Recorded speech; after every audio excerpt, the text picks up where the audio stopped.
Millet noodles, அதாவது சிறுதானிய vegetable noodles. இது எப்படி பண்ண சொல்லிட்டு பார்க்கலாங்க. தேவையான பொருட்கள் என்னென்னு சொல்லிட்டு இப்போ பார்த்து வந்துடலாம்.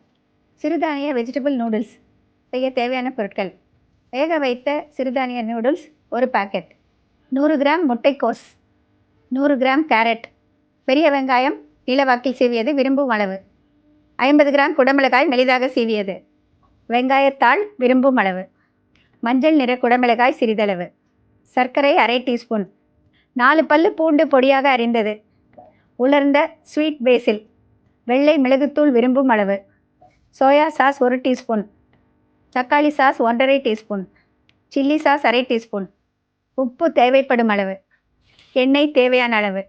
சிறுதானிய வெஜிடபிள் நூடுல்ஸ் எப்படி சொல்லிட்டு இப்போ இன்க்ரீடியன்ஸ் பார்த்தாச்சு இல்லைங்களா? ப்ரொசீஜர் பார்க்கலாம். இந்த நூடுல்ஸ் பண்ணுறதுக்கு வந்து இங்கே எண்ணெய் ஊற்றி வச்சுருக்கேங்க ஒரு இந்த மாதிரி பேனில். இதில் வந்து ஒரு கொஞ்சமாக நான் சுகர் சேர்ப்பேன். எதுக்குனாக்கா அது ஒரு கேரமலைஸ் பண்ணாக்கா அது ஒரு தனி ருசியை கொடுக்கும். ஒரு 1/2 டீஸ்பூனுக்கும் குறைவாக சேர்த்தா போதுமானது. அது சேர்க்குறப்ப அந்த எண்ணெயில் டிஸ்டர்ப் பண்ணாமல் இருக்கணும். அந்த சூடில் அது அப்படியே உருகி ஒரு மாதிரி ஒரு கோல்டன் ப்ரௌன் வரும். அது வந்து ஒரு தனி சுவையை கொடுக்கும். அதாவது அன்றைக்கி இனிப்பு இருக்காது, அதே நேரம் ஒரு தனி சுவையை கொடுக்கும். அது மாதிரி கொஞ்சம் ப்ரௌன் ஆன பிறகு நம்ம வந்து பூண்டு சேர்த்துக்கலாம்.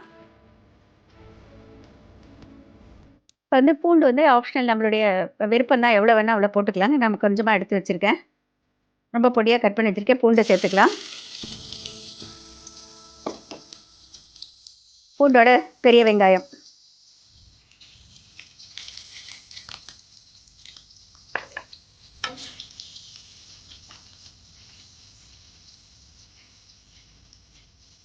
இந்த வெங்காயம் கூட வந்து நம்ம சர்க்கரை சேர்த்த பிறகு சேர்த்திங்கன்னா சீக்கிரமாக கொஞ்சம் நிறம் வரத்துக்கு ரொம்ப ஹெல்ப்ஃபுல்லாக இருக்கும். கொஞ்சம் கோல்டன் ப்ரௌன் வரத்துக்கு ரொம்ப சீக்கிரம் வந்துடும்.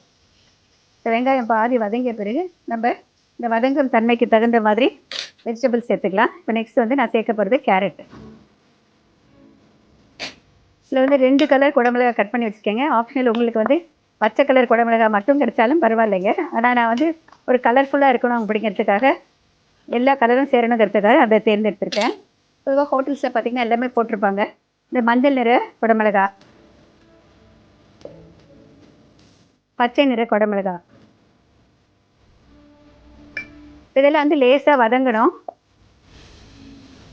எப்போதுமே இந்த மாதிரி வெஜிடபிள்ஸ், இங்கிலீஷ் வெஜிடபிள்ஸ் எல்லாம் நம்ம சேலட்லேயும் சாப்பிட்றதுனால வந்து அதிகம் ஃப்ரை பண்ணணுங்கிற அவசியம் இல்லைங்க. ஒரு 1/2 குக்கானாலே போதுமானது, ஒரு தனி சுவையை கொடுக்கும். இப்போ இதோட நான் சேர்க்க போகிறது வந்து முட்டைக்கோஸ். முட்டைக்கோஸ் வந்து நம்ம எவ்வளோ வேணால் சேர்க்கலாம், நம்மளோட விருப்பம் தான். பொதுவாக நம்ம நூடுல்ஸ் எவ்வளோ இருக்கோ அதுக்கு 2 மடங்கு 3 மடங்கு வெஜிடபிள்ஸ் சேர்க்கலாம். அந்த மாதிரி சேர்க்குறப்ப பார்த்திங்கன்னா நம்மளுக்கு வந்து ஒரு ஹெல்த்தியாக இருக்கும். நூடுல்ஸுக்குங்கிறப்ப காய்கறிகளை வந்து நீள நீளமாக கட் பண்ணிங்கன்னா நல்லாயிருக்கும்.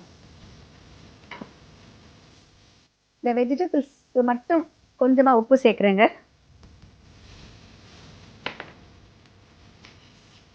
கொஞ்சமாக வெள்ளை மிளகுத்தூள் போட்டுக்கலாம். இப்போ நான் இதில் வந்து 3 விதமான சாஸ் எடுத்து வச்சுருக்கேங்க.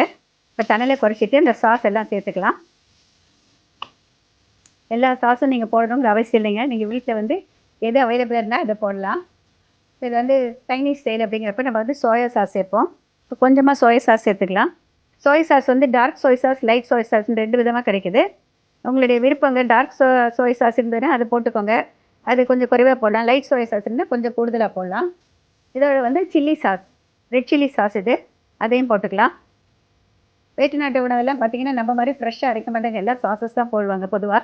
இது வந்து டொமேட்டோ சாஸு. டொமேட்டோ சாஸை நம்ம கொஞ்சம் கூடுதலாகவே போட்டுக்கலாம்.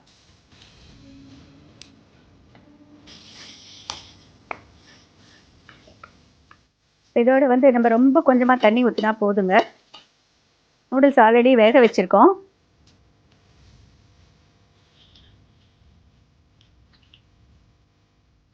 தண்ணியில் குறைச்சிட்டு நூடுல்ஸை சேர்த்துக்கலாம்.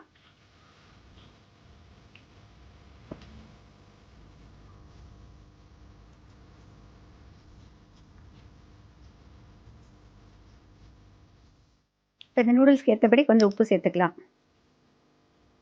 பொதுவாக அந்த சாஸ் எல்லாம் பார்த்திங்கன்னா சேர்த்துக்கிறப்போ நம்ம இது சூடாகிற அளவுக்கு கலந்து விட்டால் போருங்க. கொஞ்சம் மாய்ஸ்சர் இருக்கிறப்பே நம்ம எடுத்தால் கூட கொஞ்சம் நேரம் கழித்து பார்த்திங்கன்னா அந்த அந்த மாய்ஸ்சரோடு சாப்பிட்றப்ப ஒரு டேஸ்ட்டு, கொஞ்ச நேரம் கழித்து மொத்தமே கூட அப்சார்ப் ஆகிடும். வந்து நம்ம சில்லி சாஸ் சேர்த்துருக்கோம். அந்த சாஸ்லேயும் வந்து நம்மளுக்கு காரம் இருக்கும், உப்பு இருக்கும். 3 சாஸ்லேயும் வந்து கொஞ்சம் உப்பு சுவை இருக்கும். அதனால தான் உப்பு வந்து குறைவா போடணும். அது நல்லா சூடான வரைக்கும் அளவுக்கு கலந்து விட்டா போதுமானது.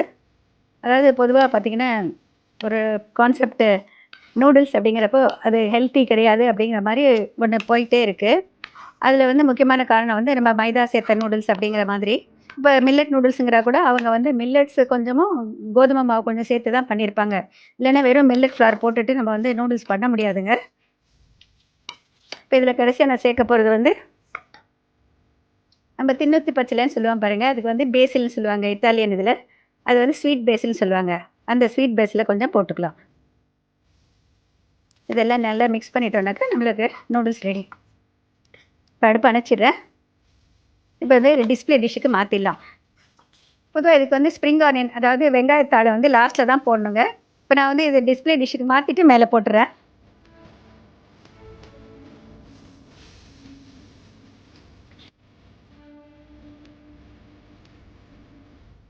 இந்த வெங்காயத்தாள வந்து கடைசியா போட்டுக்கலாங்க. எப்பவுமே வெங்காயத்தாள் வந்து வதக்கக்கூடாது. அது கடைசியா போட்டு அந்த சூட்டோட மிக்ஸ் பண்ணிட்டோம்னாக்க, நம்ம சாப்பிடுறதுக்கு நல்லாயிருக்கும்.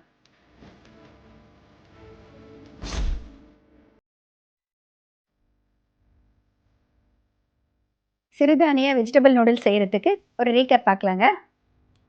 ஒரு வாணலியில கொஞ்சமா எண்ணெய் விட்டுட்டு சூடான பிறகு 1/2 டீஸ்பூன் சர்க்கரை போடுங்க. சர்க்கரை கொஞ்சம் உருகி நிறம் மாற ஆரம்பிச்ச பிறகு, பொடியா கட் பண்ணி வச்சுக்கிற பூண்டு, அதற்கு பிறகு நீளமா கட் பண்ணி வச்சுக்கிற வெங்காயம் சேர்த்துக்கோங்க. வெங்காயம் பாதி ஃப்ரை ஆன பிறகு, அதில கேரட், 2 கலர் குடமிளகாய், கடைசியா கோஸ் சேர்த்துக்கோங்க. எல்லாத்தையும் சேர்த்து நல்லா ஃப்ரை பண்ணிக்கோங்க. ஃப்ரை பண்ணிய பிறகு 3 விதமான சாஸஸ் சேர்த்துக்கணும். நூடுல்ஸ் சேர்த்த பிறகு உப்பு, மிளகுத்தூள், உலர்ந்த ஸ்வீட் பேசில் தேவையான அளவு போட்டுக்கோங்க. வதக்கிக்கோங்க. நல்லா சூடான பிறகு இறக்கிட்டு, மேலே இன்னும் கொஞ்சம் ஸ்ப்ரிங் ஆனியன் போட்டுட்டு பரிமாறுனீங்கனாக்கா, மிக சுவையான சிறுதானிய வெஜிடபிள் நூடுல்ஸ் தயார். சிறுதானிய வெஜிடபிள் நூடுல்ஸ் தயாராகிடுச்சுங்க. நீங்களும் ட்ரை பண்ணி பாருங்க. ரொம்ப டேஸ்டியா இருக்கும். நிறைய பேர் வந்து ஹோட்டல்ல போய் விரும்பி சாப்பிடுறாங்க. வீட்லயும் அதே மாரி பண்ணலாம். ட்ரை பண்ணி பாருங்க.